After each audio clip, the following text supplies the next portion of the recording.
everyone. I'm Dr. Asha Kasliwal. I'm a consultant based in Manchester and president of the FSRH. Along with my fellow officers, I lead the work of the faculty, working closely with our 31 committees and our staff. We are elected council of members. The faculty is 4 members and by members. Leadership in SRH is so important, and each year we welcome our honorary fellows to the faculty. This is a nominated category for those individuals who have rendered exceptional service to the science or practice of sexual and reproductive health care. They can be healthcare professionals, but they don't need to be. The Faculty Council decides each year who will receive these awards, which are not bestowed lightly.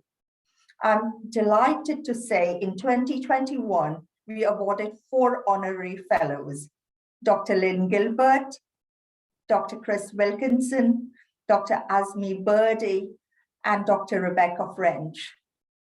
This video includes interviews with these inspirational individuals. I hope you enjoy it. I want to first introduce Dr. Claudia Krause, who nominated Dr. Lynne Gilbert. You can read the full citation on the website, but here is a short overview of why Claudia said Lynne deserves the honorary fellowship. I must say that Lynne has been my fellow committee member on our BASH faculty liaison group. Thank you, Dr. Asha Kasliwal. I'm Claudia Krause. I'm a consultant in HIV and GUM in ICASH, Cambridgeshire, in East Anglia. And I'm here to outline why Dr. Lynne Gilbert was nominated for an honorary FSRH fellowship. Okay, so Lynne has been a passionate proponent and outstanding ambassador for reproductive health care of the highest quality for 31 years, and she shows no sign of slowing down. While she could have easily retired several years ago and returned to a more leisurely pace if so desired, she has continued to work full-time as clinical lead for reproductive health in our department. She has been innovative on how to maintain the highest quality of training for staff working over a large geographical area. When virtual meetings were still unattainable, she devised a monthly newsletter and a monthly case scenario where she shared the latest information in contraception and provided food for thought and education for staff working at multiple disparate locations at different times. This highly successful and appreciated scheme has been copied by other specialties within the trust and is read and commented on well beyond its original target audience throughout East Anglia. Her dedication to making use to the local electronic patient record system by creating comprehensive yet easy to use templates has helped to further consistent clinical care. Her dedication to making use of the local electronic patient record system by creating comprehensive yet easy to use templates has helped to further consistent clinical care, as evidenced in outstanding results in local and national contraception audits. These templates have been adopted throughout the trust, covering all of East Anglia. They are shortly due to be replaced by a novel interactive version with a didactic element on which Dr. Gilbert is working currently. As a trainer, she has been often noted for her outstanding teaching skills. She has also shown exceptional dedication to forward LARC training of all integrated nursing staff within ICASH Cambridgeshire to the highest standard, resulting in an unusually high percentage of coil fitters among nurses in our area. Coil fitters employed by ICASH Cambridgeshire, including nursing staff, are trained in transvaginal ultrasound for device location, thanks to Lynne. When no suitable national ultrasound course was available, she devised a training scheme herself, including several sessions of theory, practical training with a model, and supervised practice with patients. This highly innovative scheme is being rolled out throughout the Trust, which covers contraception for East Anglia and other areas north of London. This has been instrumental to trust-wide acquisition of new ultrasound machines, which will now provide high-quality 3D imaging and will also facilitate integration of community gynecology into regional services. This is anticipated in the near future in a move to further improve patient care. While working tirelessly in the above areas, she has also been active in various committees, including the Trust-wide Medicine and Safety Governance Group and the Clinical System Standardization Group, and nationally in the FSRH Clinical Standards Committee and the Integrated Sexual Health Information Group. Her work ethic and expertise have been exemplary, if not unparalleled. So I would now like to introduce Lynne herself.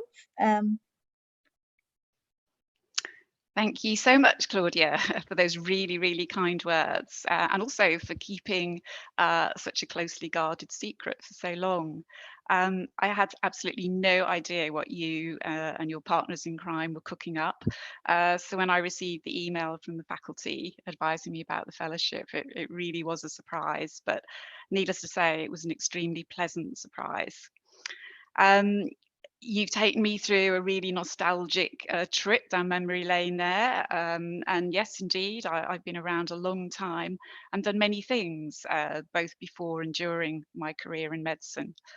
I actually started my career in reproductive health just before the faculty came into being in 1993. So that makes me feel that actually we've been on parallel journeys. So as I've developed professionally, I can see the faculty in a parallel stream going from strength to strength, from its origins in the Joint Committee on Contraception, which was part of the RCOG, to actually becoming a fully fledged specialty in its own right, which now has respect and influence on an international platform. So yes, a huge thank you to the faculty, not just for the honour of giving me this fellowship, but also for being my constant companion, really, and providing support throughout my career. When I started out, practice was actually often based on what you would read in a textbook, accepted wisdom just handed down from more senior and experienced colleagues, and sometimes even anecdote. So to someone like myself who actually came to medicine late, having had a scientific and research career, this was actually quite often very frustrating. So now, after many years of work by the faculty, we have this impressive and extensive army of resources in the form of evidence-based guidelines, standards, statements, and so much more. In fact, one of the highlights of my career, I think, was the time I spent, 6 years, I believe, on the Clinical Standards Committee. And that really gave me the opportunity to contribute to lots of service standards and also be part of some guideline development groups.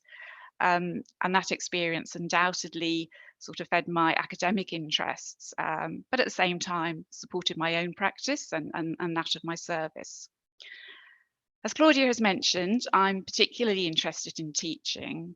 And in my early days, I do remember the nurse role being very little more than just writing down the patient's weight, recording the LNP, and being there if the doctor needed a chaperone. So I've been really keen over the years to develop the nurse role. And again, I'm grateful to the faculty for their development of such educationally sound and robust programs that underpin their range of qualifications. And of course, you know, nurses are eligible for all of those these days. So I would say that one of my greatest satisfactions has been my experience as a faculty registered trainer.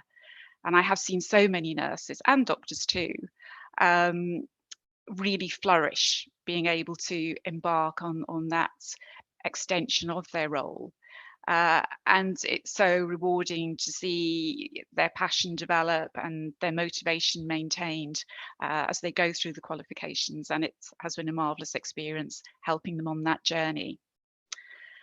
So really, I'd just like to finish by saying a huge thank you to the faculty.